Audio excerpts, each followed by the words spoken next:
Good evening all. Shafi കളത്തിങ്ങലാണ് സംസാരിക്കുന്നത്. ഇന്ന് ഞാൻ നിങ്ങളെ ഒരു ബുക്ക് പരിചയപ്പെടുത്തുകയാണ്. ഈ ബുക്കിൻ്റെ പേര് അബ്നോർമൽ സൈക്കോളജി.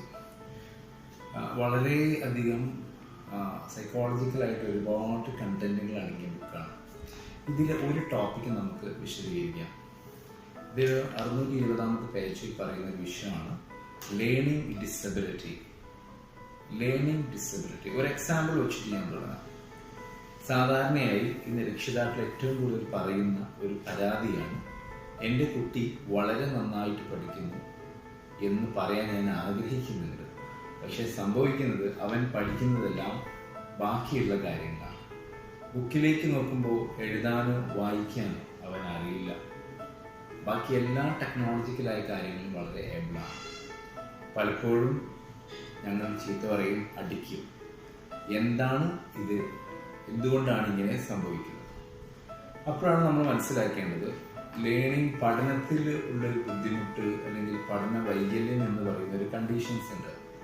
ഒരുവിധം രക്ഷിതാക്കൾക്ക് ആർക്കും അംഗീകരിക്കാൻ കഴിയാത്തതും ടീച്ചേഴ്സ് പറയുമ്പോൾ അതിന് അംഗീകരിക്കാൻ കഴിയാതെ ബുദ്ധിമുട്ടാകുന്നതുമായിട്ടുള്ളൊരു അവസ്ഥയാണത്.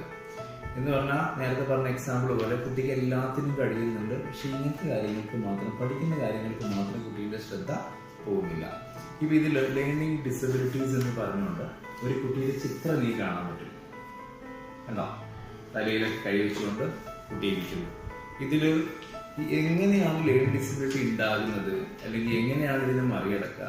അപ്പോൾ ഇങ്ങനെ ഒരു ബുദ്ധിമുട്ടുള്ള കുട്ടീനെ നിങ്ങൾ ചെയ്യേണ്ടത്, രക്ഷിതാക്കൾ ചെയ്യേണ്ടത്, ആദ്യം കണ്ടെത്താനുള്ള ശ്രമം നടത്തുക.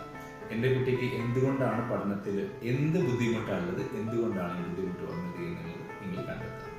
ശേഷം ഇതിനെ ഡയഗ്നോസ് ചെയ്യാൻ സൈക്കോളജിസ്റ്റുകൾക്കോ കൗൺസിലേഴ്സിൻ്റെ അടുത്ത് സഹായം തേടി കഴിഞ്ഞാൽ എൻ്റെ കുട്ടിക്ക് പഠന വൈകല്യമാണോ ഉള്ളത്, അതോ പഠനത്തിൽ ബുദ്ധിമുട്ടാണോ ഉള്ളത് എന്ന് മനസ്സിലാക്കാൻ പറ്റും. നല്ല റെമഡികൾ കൊടുത്തു കഴിഞ്ഞാൽ പെട്ടെന്ന് അത് ശരിയാക്കി എടുക്കാൻ പറ്റും. അപ്പോൾ അത്രയും കാര്യങ്ങൾ ശ്രദ്ധിക്കുക. അപ്പോൾ ലേണിംഗ് ഡിസബിലിറ്റിയിൽ എഴുതാനുള്ള കഴിവുകളില്ലാത്ത കുട്ടി എന്ന് പറഞ്ഞാൽ എത്ര പറഞ്ഞു കൊടുത്താലും കുട്ടിക്ക് എഴുതാനും കഴിയില്ല. അങ്ങനെയുള്ള ഡിസബിലിറ്റി ഡിസ്ഗ്രാഫിയ എന്ന് പറയും. എഴുതാനുള്ള ബുദ്ധിമുട്ട് കുട്ടിയിലുണ്ടാവും. എന്നാൽ ചില കുട്ടികൾക്ക് വായിക്കാനായിരിക്കും ബുദ്ധിമുട്ട്. വായിക്കുമ്പോൾ തലകുത്തനായിരിക്കും, എഴുതുന്ന തലകുത്തനായിരിക്കും, വായിച്ചെടുക്കാൻ പറ്റില്ല. എത്ര ട്രെയിൻ ചെയ്ത് കഴിഞ്ഞാലും ഒരു അക്ഷരം വായിക്കാൻ പറ്റില്ല. അങ്ങനെയുള്ള ബുദ്ധിമുട്ടുകളെ നമ്മൾ ഡിസ്ലെക്സിയ എന്നാണ് പറയുക. ഇനി മാത്തമാറ്റിക്കൽ ആയിട്ടുള്ള കാര്യങ്ങൾ എത്ര കൊടുത്താലും കുട്ടിക്ക് മനസ്സിലാകുന്നില്ലെങ്കിൽ അതിനെ ഡിസ്കാൽക്കുലിയ എന്നാണ് പറയുക. അങ്ങനെ ലേണിങ്ങിന് ഒരുപാട് ലേണിംഗ് ഡിസബിലിറ്റി എന്ന് പറയുമ്പോൾ ഒരുപാട് കാര്യങ്ങൾ വരുന്നുണ്ട്. ഇനി പഠനം എന്നതുകൊണ്ട് ഉദ്ദേശിക്കുന്നത് നമ്മളിത് ഈ ബുക്കിൽ ഇങ്ങനെ വായിക്കുക അല്ലെങ്കിൽ എഴുതുക എന്നുള്ളത് മാത്രമല്ലല്ലോ.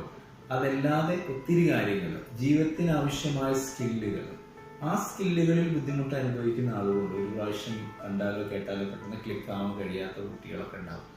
അപ്പോൾ അതും ലേണിംഗ് ഡിസബിലിറ്റിയുടെ പരിധിയിൽ പെടുന്നതാണ്.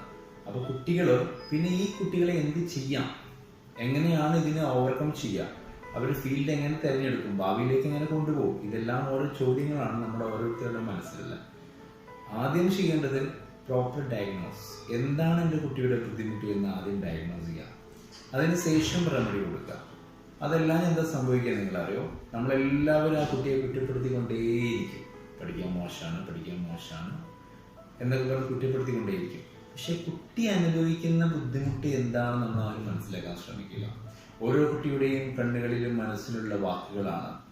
ഈ അധ്യാപകരെ, ഈ രക്ഷിതാക്കളെ, നിങ്ങൾ പഠിപ്പിക്കുന്ന വഴിയിൽ അല്ലെങ്കിൽ മാർഗത്തിൽ, രീതിയിൽ എനിക്ക് മനസ്സിലാകുന്നില്ല, എനിക്ക് മനസ്സിലാകുന്ന രീതിയിൽ നിങ്ങൾക്ക് പഠിപ്പിച്ചു തരാമോ?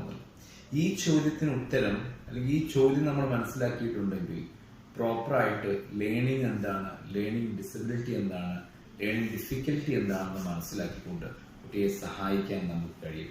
അപ്പോൾ സഹായിക്കാൻ നമുക്ക് എല്ലാവർക്കും കഴിയട്ടെ എന്ന് മാത്രം പ്രാർത്ഥിച്ചുകൊണ്ട് ഞാനിവിടെ വൈൻഡപ്പ് ചെയ്യുന്നു. നിങ്ങൾക്ക് നന്ദി.